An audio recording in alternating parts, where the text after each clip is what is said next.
자, 이제 윤석열 전 대통령이 이제 내란 특검을 맞닥뜨릴 수밖에 없는 상황인데 윤 전 대통령을 향한 내란 특검의 속도가 빨라지고 있습니다. 영상 보시고 이어가 보도록 하겠습니다.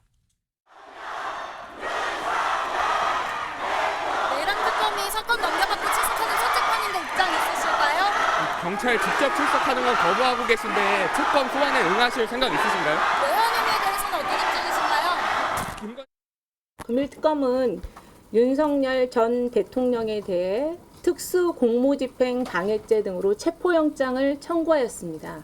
우리 윤석열 전 대통령은 여러 피의자 중에 1인에 불과하고 여러 사항에 대한 조사가 예상되는 바 끌려다니지 않을 예정입니다. 법불악이 형사소송법에 따라서 엄정히 진행할 예정입니다.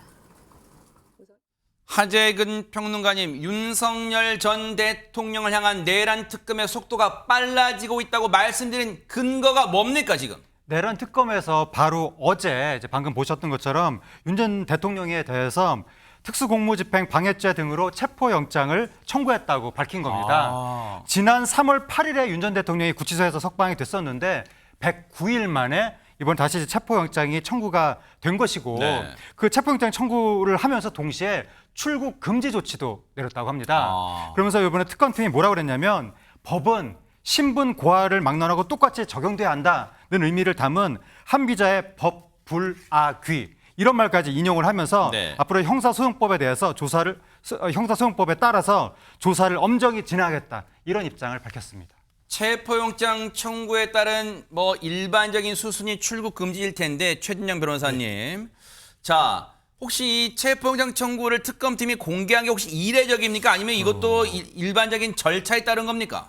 매우 사실은 이례적이죠. 왜냐하면은 일반적인 형사 절차에서는 특히 검찰 같은 경우에는 형사 사건에 최종적으로 기소하기 전까지는 내부적인 수사 사건을 외부적으로 유출하면은 그것이 그 피의사실 공표죄가 됩니다. 그런데 이번 특검을 하면서는 그에 대한 특칙으로서 수사 진행 경과를 언론에 브리핑할 수 있는 근거를 마련했기 때문에 그 근거에 따라서 이와 같은 브리핑을 하는 것은 맞습니다.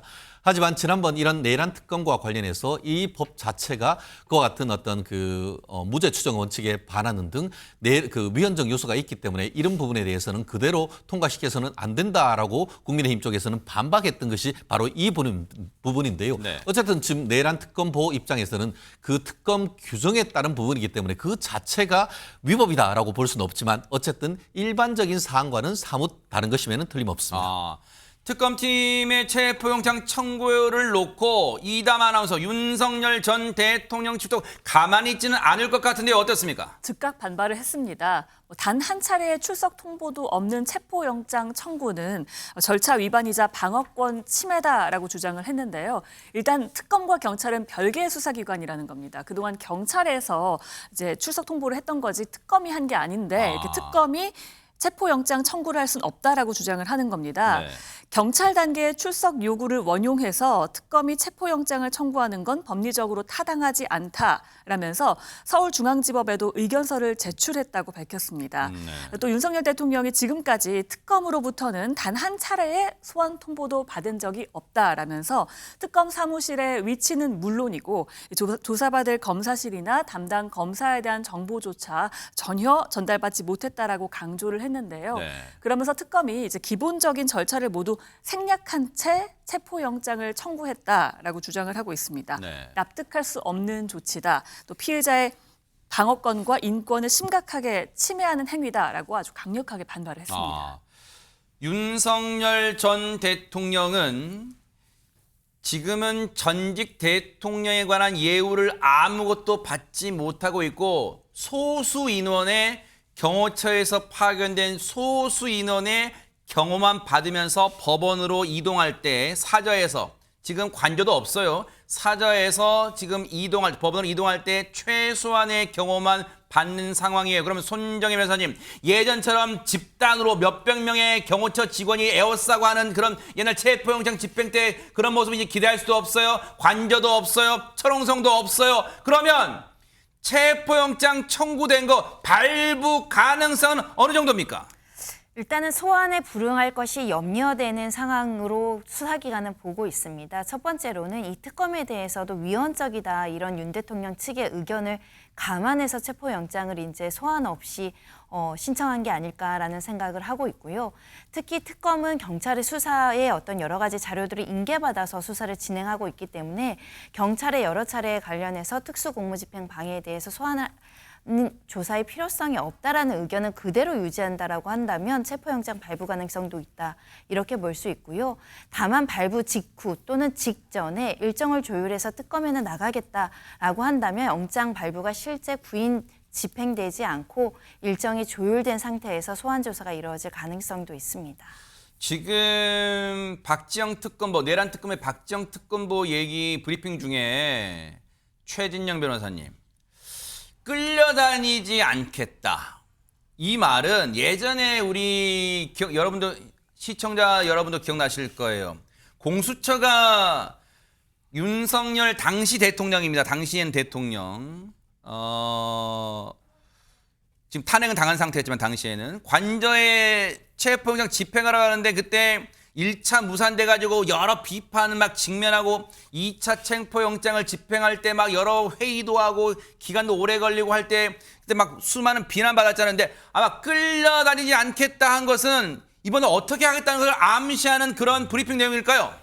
이미 그렇기 때문에 내란 특검 자체의 사무실도 사무실 인테리어도 되지 않은 상태에서 지금 그 전직 대통령에 대해서 체포영장 발부하는 것 아닙니까? 근데 이게 법불락이 승불요곡이라고 하는 어떻게 보면 법은 존귀한 곳에 아부하지 않고 먹줄은 나무가 휘었다고 휘지 않는다라는 그 한비자의 한마디로 엄정한 법 집행 이 부분을 강조한 건 아니겠습니까? 근데 저는 약간 의문을 제기할 수밖에 없는 게 지금 그 박지영 특검보 같은 경우에도 이 사안과 관련해서 피의자는 여러 명이고 그중에 윤 전 대통령은 그중에 한 명이라고 얘기했습니다. 그런데 지금 그 내란과 관련해서도 내란 우두머리 혐의를 하고 있지 않습니까? 우리가 어떤 수사를 할 때 어떻습니까? 제일 우두머리부터 부릅니까? 아니죠. 밑에 관련되는 실무자부터 차근차근 하고 최종적으로 수사의 정점을 소환하는 것이 일반적인 어떤 수사의 예가 아니겠습니까? 그렇다고 하면은 그런 부분과 관련해서 과연 이것이 법불 악의인 것인지 오히려 전 대통령이고 특히 정권이 바뀌었다고 해서 오히려 타겟으로 삼아서 수사를 하는 것이 아닌지 그 부분에 대해서도 냉정히 봐야 된다. 실제로 얼마 전 같은 경우에도 전주지검 같은 경우에는 문재인 전 대통령에 대한 뇌물죄 관련해서 소환 조사했는데 한 번도 응하지 않았습니다. 그래서 서면이라도 해서 답변을 달라고 했는데 그 또한 답변을 하지 않으니까 한 번도 조사를 하지 않은 상태에서 그냥 전격적으로 그냥 기소를 했습니다. 그렇기 때문에 특검이건 정말 검찰이건 경찰이건 말 그대로 법불 악의를 정권의 유무와 상관없이 실천해 주셨으면 하는 바람입니다. 이르면 오늘 지금 내란 특검이 청구한 체포영장의 발부가 밤 늦게나 좀 길어지면 내일 새벽쯤에 나올 것 같다는 전망이 계속해서 나오고 있는데 실제 어떻게 될지는 좀 지켜볼게요. 이런 가운데 윤석열 전 대통령이 최근 매일같이 이곳의 모습을 드러낸다는 얘기가 나왔는데 같이 한번 들어보시고 이어가 보도록 하겠습니다. 병원은 처음에 한 일주일 정도 예상했는데 요즘 이게 며칠 전에 또 상태가 조금 더 안 좋아졌다. 이런 이제 안타까운 이야기를 들었습니다. 지난번에 윤 전 대통령이 직접 간호를 하는 그 모습이 뭐 포착됐다 그런 얘기도 있더라고요. 예, 매일 제가 알기로 거의 매일 갈 겁니다. 매일. 예. 아 그렇군요. 최진봉 교수님, 지금 무슨 얘기를 하고 있는 거예요? 윤석열 전 대통령 어딜 누구 간호한다는 무슨 얘기예요 이게 지금? 김건희 여사가 지금 이제 입원해 있잖아요. 지난 16일 날 아산병원에 입원해 있죠. 뭐 일각에서는 이게 수사를 피하기 위한 태도다 이렇게 보는 사람도 있고요. 근데 이제 거기에 윤석열 전 대통령이 재판 마치고 늦은 오후에 찾아갔다는 거예요. 여기 지금 병문안하는 병실들한 포착된 사진인가 봐요. 그래서 간호를 하고 있다 이런 얘기를 하고 있고 김건희 여사 곁을 계속 지키고 있다라고 하는 게 지금 서정욱 변호사가 전한 말이고요. 서정욱 변호사에 따르면 윤 대통령이 매일 병원을 찾고 있다고 지금 전하고 있는 상황이다 이렇게 말씀드리겠습니다. 혹시요 최진영 변호사님, 시청자분들이 궁금하실 것 같은 게 뭐냐면 서정욱 변호사는 어떻게 윤석열 전 대통령의 상황을 저렇게 잘 알아서 각종 인터뷰 나와서 얘기를 할 수 있는 거, 그게 제일 궁금한 거예요 시청자분들이.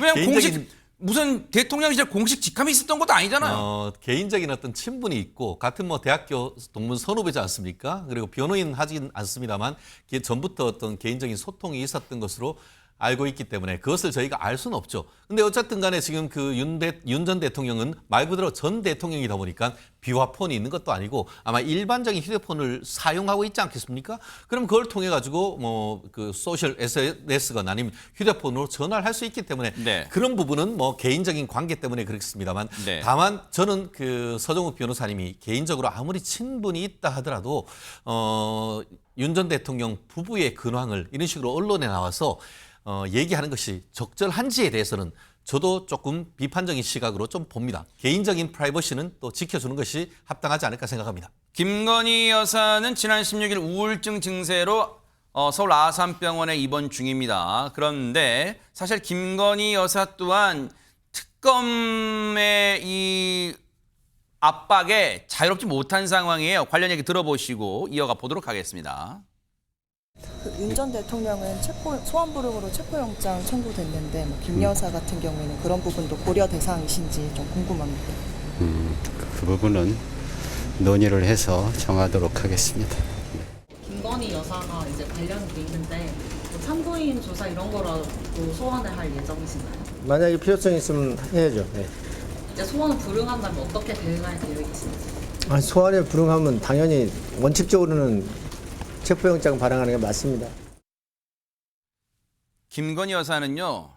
경우에 따라서는 두 가지 특검에 대해서 조사를 받을 가능성이 커. 일단은 자체적으로는 직접 맞닥뜨리는 건 김건희 특검이 있고요. 김건희 특검. 그다음에 해병 특검에도 임성근 전 사령관 구명 로비에 관여했다는 의혹에 대해서 지금 마지막 발언 들으셨죠?